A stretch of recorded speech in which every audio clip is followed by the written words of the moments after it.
Ini fondasinya kisaran lebar 3 meter persegi. Ini besarnya.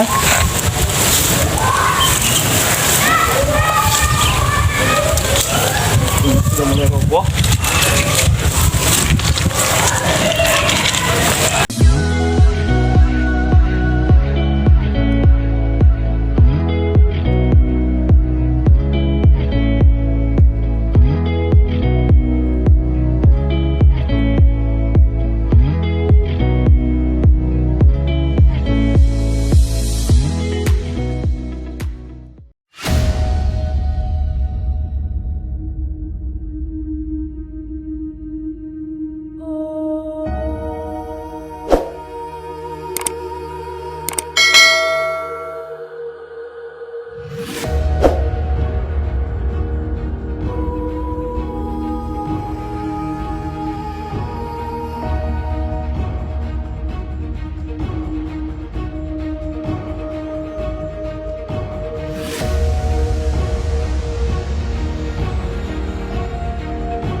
Menyingkap tabir kuburan Belanda berusia lebih 100 tahun. Di sebuah daerah yang bernama Mempura, ada beberapa kuburan Belanda yang telah berusia lebih dari 100 tahun. Kuburan ini sampai sekarang masih misteri, karena masyarakat di sekitarnya tidak mengetahui siapa mereka sebenarnya. Dan tidak jauh dari kuburan tersebut, berdiri kokoh sebuah benteng Belanda.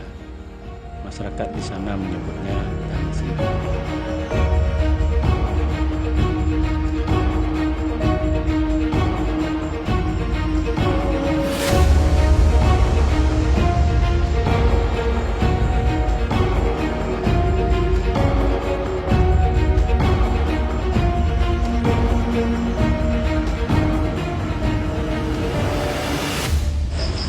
Misteri tersebut dikarenakan identitas kuburan sudah hilang, kemungkinan besar dijarah oleh tangan manusia.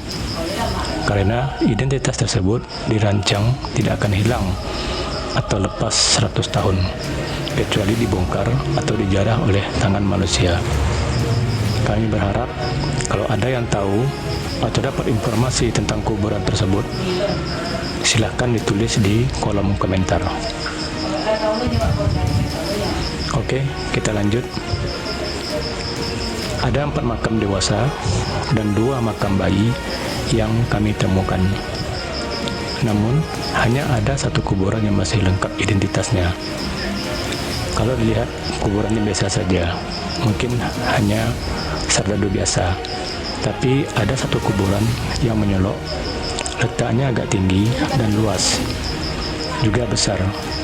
informasi yang kami terima, kuburan ini dahulunya dipagar oleh rantai dan bagus, namun sekarang sudah terabaikan dan tidak dirawat. Identitasnya pun tidak ada. Kemungkinan kalau dilihat dari segi bentuknya, dia adalah komandan pasukan Belanda yang menguasai tangsi Belanda. Namun ini baru dugaan. Kalau ada yang tahu, silahkan tulis di kolom komentar. Oke, kita lanjut dengan melihat kondisi kuburan yang sudah rusak. Untuk mengungkap siapa yang dikubur di dalamnya, tidak dapat dilacak keberadaannya. Hanya satu kuburan yang ada identitasnya, yaitu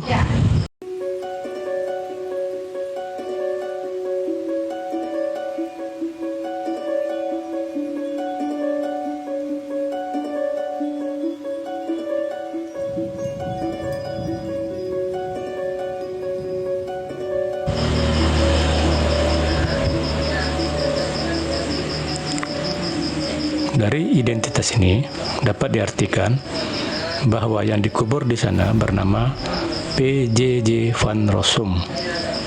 Lahir tanggal 25 Januari 1884 di Lettage. Dikubur tanggal 23 Februari 1919 di Siak. Dilansir dari imexbo.nl, dari identitas tersebut diperoleh informasi bahwa nama lengkapnya adalah Peter Johannes James van Rossum. Orang tua Peter adalah seorang tukang kayu. Berdasarkan akte kelahiran, ada 2 orang saksi atas kelahiran Peter, yaitu 1. Johannes Hendrikus van der Ack, yang kedua James Aves Jr.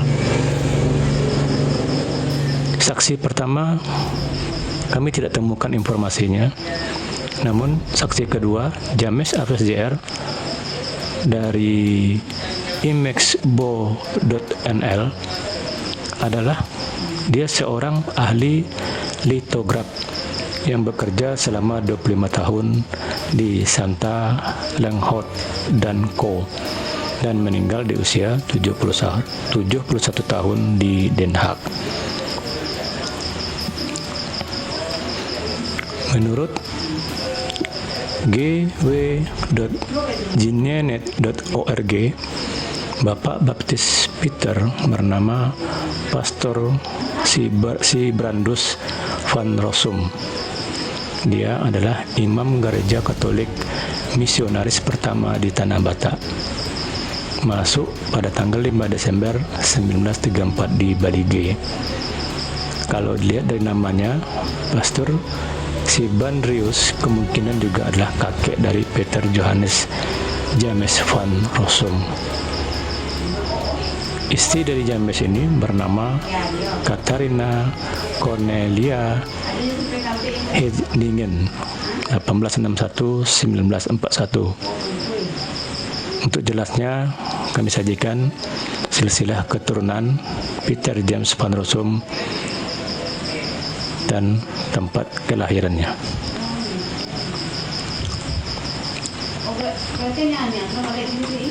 Berbicara tentang Belanda, tidak lepas dari sejarah kolonial Hindia Belanda, termasuk kolonialisme yang ada di Kerajaan Siak. Karena benteng Belanda yang ada sekarang dengan Istana Siak letaknya berdampingan. Kedua bangunan ini hanya dipisahkan oleh Sungai Siak. Dengan adanya kuburan Belanda di dekat benteng Belanda, sedikit banyaknya kita akan berpikir bahwa Kerajaan Siak juga menjadi target Belanda untuk bisa dikuasai. Masalahnya, timbul pertanyaan, kapan benteng Belanda didirikan? Karena benteng Belanda adalah pusat pemerintahan kolonial Belanda. Kalau melihat angka tahun di batu nisan Peter Johannes James van Rossum, adalah merupakan angka tahun yang sangat penting atau peristiwa yang sangat mempengaruhi masa depan kerajaan Siak dan termasuk nasional. Seperti pada tahun inilah terjadi perlawanan sengit dari berbagai daerah di Indonesia, seperti perlawanan Imbang Bonjol, perlawanan Diponegoro, dan lain-lain. Dan kejadian yang terpenting adalah munculnya beberapa perjanjian penting yang menyebutkan nama Siak. Ada 3 perjanjian penting yang menyebutkan nama Siak pada masa kolonial Belanda, yaitu 1. Perjanjian Sumatera ditandatangani pada tanggal 2 November 1871 antara Britania Raya dengan Kerajaan Belanda. 2. Traktat Siak. Traktat Siak adalah terjadi akibat perseteruan Sultan Said Ismail dengan Tengku Putra, melibatkan Adam Wilson, yang berujung pada campur tangan pemerintah Hindia Belanda pada Desember 1857. Gubernur Jenderal Puhut mengirimkan J.F.N. Nieuwenhuizen, Presiden Riau, dan penggantinya J.H. Tobias ke Siak. Ekspedisi Belanda ini bertujuan untuk mengusir Adam Wilson keluar dari Bengkalis. Pada 1 Februari 1858, sebuah perjanjian baru antara Siak Belanda yang disebut dengan Traktat Siak ditandatangani oleh Sultan Said Ismail dan J.F.N. Nieuwenhuizen mewakili pihak Belanda. Ada beberapa hal penting yang diatur dalam perjanjian ini.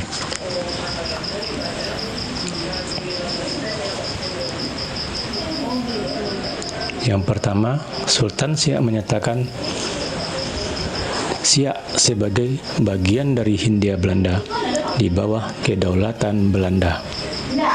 Sultan Siak mengizinkan Belanda mendirikan pos militer sebagai awal di Bengkalis, kemudian di tempat-tempat lain yang disepakati bersama.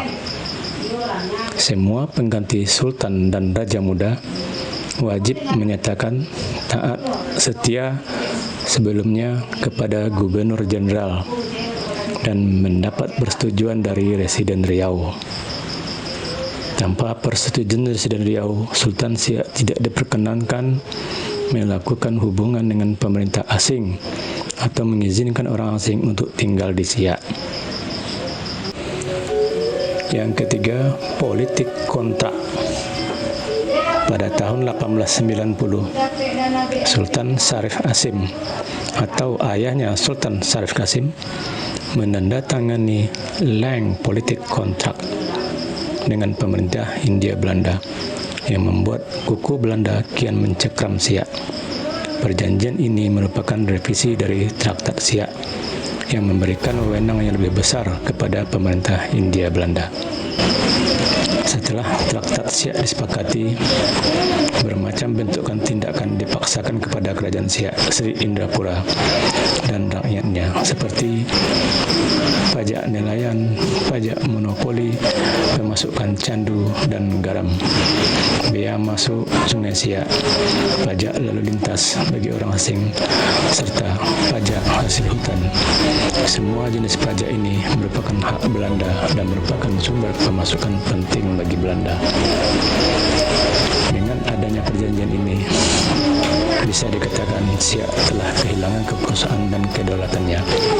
Dengan demikian, kita sudah dapat gambaran umum bahwa benteng Belanda didirikan setelah tahun 1858. Karena perjanjian ini, Belanda berkuasa penuh atas kerajaan Siak. Ditambah lagi masalah ekonomi, yaitu perjanjian politik kontrak 1890. Demikianlah video ini kami buat Semoga bermanfaat. Namun perlu diingat bahwa kajian ini perlu lebih diperdalam lagi untuk sebuah validasi sejarah anak bangsa. Jangan lupa subscribe ya.